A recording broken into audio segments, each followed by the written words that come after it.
Donc je reviens toujours au niveau de la mise en page de mon profil en long.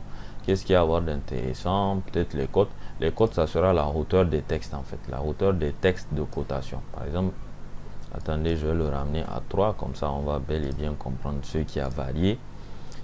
Comprenez qu'on est en train de faire, voilà, vous voyez ce qui a varié, c'est la hauteur en fait des textes qui sont à l'intérieur. Comprenez qu'on est en train de faire de la mise en page. Lorsqu'on fait de la mise en page sur AutoCAD ou sur un logiciel qui tourne sur AutoCAD, en général, on va le faire en tâton. On va le faire en tâtonnant tout simplement. Ça veut dire qu'on va aller sur le paramètre à modifier, on va lui donner une valeur et on va voir si ça correspond à peu près à ce qu'on attend visuellement. Par exemple, lorsqu'on va faire des hachures. Donc là, je vois que les éléments sont un peu sortis et je vais essayer de... Voilà. Après, je réduis la fenêtre, je la replace ici. Donc, au niveau des lignes de rappel, je viens de dessiner les lignes de rappel de ma courbe-ci. Donc, les côtes ici, on a compris ce que c'était. Je vais le ramener, par exemple, à 1,50. Maintenant, la couleur, pour toutes, on peut mettre des couleurs blanches ou on peut demander à ce que ce soit dessiné dans la courbe du libellé. Couleur blanche, ça veut dire que tout le monde sera en blanc. Par exemple, je fais ça. Ça veut dire que tout le monde sera en blanc. Ici, à la base, c'est au niveau de c'est sur la couleur de la courbe. Ça veut dire que la courbe, si elle est rouge, par exemple pour la ligne projet, les textes qui correspondent à ça seront rouges. Et la courbe TN, vu qu'elle est verte, les textes qui correspondent à la ligne TN, ici vous voyez ça, la ligne TN, ils seront verts. Donc lorsque je valide, parce que j'ai mis tout en blanc, tout sera en blanc tout simplement. Tout sera en blanc. Voilà. Donc je peux retourner au niveau de ma mise en page. Au niveau des cotations, les codes, je peux demander à ce que tout soit dessiné avec la couleur du libellé. Et ça peut être visuellement plus intéressant. Ah, c'était plutôt... Je décoche les deux. Hein. Où je pense souvent en fait il y a des bugs qui vont faire que voilà, c'est dessiner les codes avec la couleur de leur courbe plutôt, pas du libellé mais plutôt des courbes. Donc elles vont prendre la couleur en fait de la courbe. La courbe projet elle est rouge, les éléments seront rouges. La courbe TN elle est verte, les éléments seront verts. La courbe sub 1 plutôt, elle est orangée façon à peu près une couleur, je sais pas moi, ça ressemble à la couleur, je sais plus, 30-32. Bref. Donc je retourne toujours au niveau des cotations. On va avoir peut-être un dernier détail, c'est les surfaces. Les surfaces, vous avez remarqué ici, et c'est peut-être ce que je pensais modifier dès le départ, c'est les couleurs ou plutôt les types de hachures des zones de remblai et de déblai. Donc lorsqu'on vient au niveau des surfaces, on voit remblai, antenne et projet. D'abord, ce qu'elle représente, la courbe de référence c'est le TN et la courbe à comparer c'est la courbe projet. C'est totalement logique parce que le remblai va se trouver entre le TN et le projet. Le déblai aussi va se trouver entre le TN et le projet. Donc ici, tout ce que je vais vouloir changer, là aussi c'est des paramètres graphiques. C'est totalement du AutoCAD, donc on ne va pas s'attarder là-dessus. Ce qui est peut-être intéressant à changer, c'est que vous voyez ici que les types de hachures sont en solide. Donc au niveau du déblai et du remblai. Donc au niveau du remblai, je vois que c'est en solide, je peux venir cliquer ici sur le petit symbole de hachure. Je vais aller à ANSI 31. ANSI 31, ça veut dire que j'ai plutôt ce genre de motif là. Et au niveau du déblai, je vais faire la même chose. Je vais mettre ça à du ANSI 31. Donc chaque fois quand je finis, je n'oublie pas de faire mise à jour. Je valide. Donc lorsque je valide ici, vous voyez que je n'ai plus des solides, j'ai plutôt des éléments de hachure. Et ça va rendre mon profil en long beaucoup plus agréable à exploiter. Et même beaucoup plus, surtout en fait à l'impression. À l'impression, vous savez que tout ce qui est solide va sortir comme une bande noire en fait. À l'impression, surtout lorsqu'on imprime en noir-blanc. Ici, j'aurai une bande noire, ici, j'aurai une bande noire. C'est vrai que même là, ça ne me permettra pas de savoir si je suis dans une zone de remblai ou de déblai. En regardant les hachures, logiquement, en regardant le projet, je vais comprendre que là, c'est du déblai, là, c'est du remblai. Mais les hachures ne sont pas différentes. J'ai fait les mêmes types de hachures en remblai et en déblai. Donc, ce qu'on va vouloir faire, par exemple, ça sera de changer, pourquoi pas, les types de hachures du déblai pour leur donner...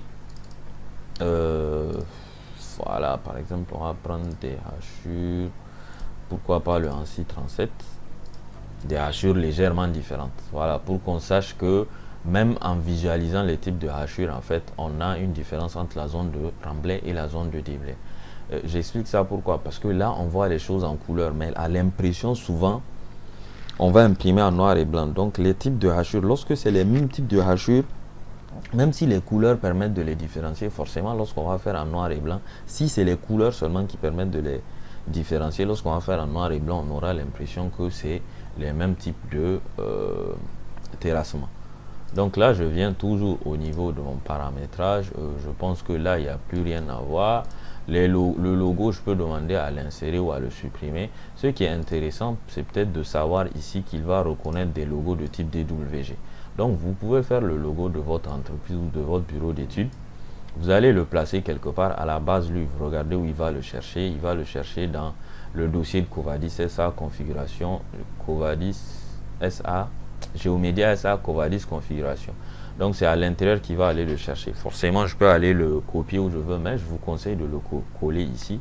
Et après, vous demandez le logo. Après, vous l'insérez à la position que vous voulez, à l'échelle que vous voulez.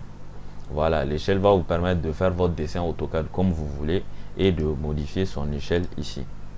Au niveau de divers, ça sera les couleurs, des courbes, ainsi de suite. Bon, là, disons qu'il n'y a pas grand chose à dire à ce niveau. Donc, c'est ce qu'il fallait savoir au niveau de du paramétrage de la mise en page du profil en long sur Covadis. La dernière des choses, on peut exporter ce paramétrage qu'on vient de faire. On l'exporte, on va lui donner un nom, par exemple mon paramétrage. Bon, je vais faire mon profil en long. Ok, donc lorsque je vais fermer, je sais même plus si je l'ai enregistré, hein.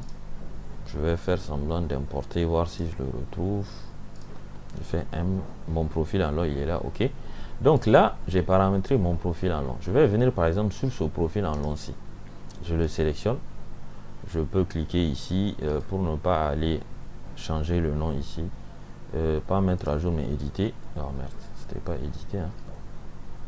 C'est plutôt éditer la mise en page. Clic droit, éditer la mise en page.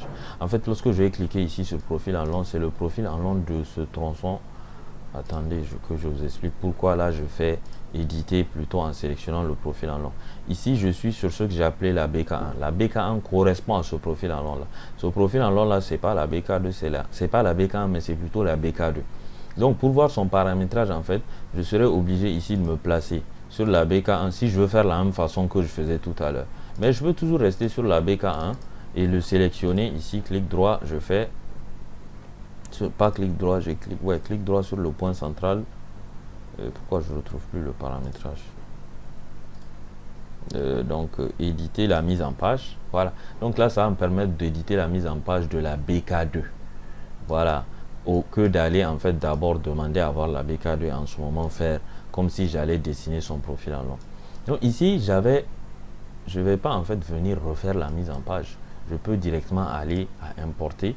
Je cherche ce que j'avais appelé mon profil en long. Ici, je l'ouvre et je fais la mise à jour. Donc, vous voyez que ce profil en long aussi, il sera mis à jour exactement comme celui-là. Donc, c'est ça l'un des avantages. L'un des avantages, c'est que lorsque j'aurai fini ma mise en page d'un seul profil en long, je pourrai l'appliquer aux autres profils en long qui sont là. Voilà. Et aussi, lorsque je démarre le projet, lorsque je vais faire un nouveau projet, je ne vais pas faire nouveau, je vais faire plutôt éditer. Dans tous les cas, c'est la même fenêtre qu'on voit lorsqu'on fait un nouveau projet. Au niveau des gabarits ici, je peux demander à ce que le gabarit de mon profil en long soit un gabarit que j'ai totalement mis en page et qui correspond au type de projet que je fais. Vous voyez ici que d'ailleurs, moi, le gabarit que j'ai par défaut, ce n'est pas le même gabarit que vous aurez. Je pense que le gabarit par défaut ici que Autopiste nous propose, ça doit être celui-là. Autopiste 0, je ne me rappelle plus. Au niveau de profil en travers aussi, je pense que ça doit être un truc Autopiste 0. Je pense que c'est ça que vous avez comme gabarit de mise à jour. Donc, ce qu'on va faire en fait, lorsqu'on change lorsqu'on aura paramétré notre gabarit pour un projet, n'importe lequel, on pourra ici venir, lorsqu'on démarre un autre projet, demander notre gabarit ici qu'on a mis en page et l'utiliser directement pour notre nouveau projet. Donc, c'était globalement ce qu'il fallait savoir sur les profil en long. Donc la prochaine fois peut-être qu'on va faire un tutoriel sur le paramétrage du profil en travers qui est tout aussi important, sinon plus important que le paramétrage du profil en long.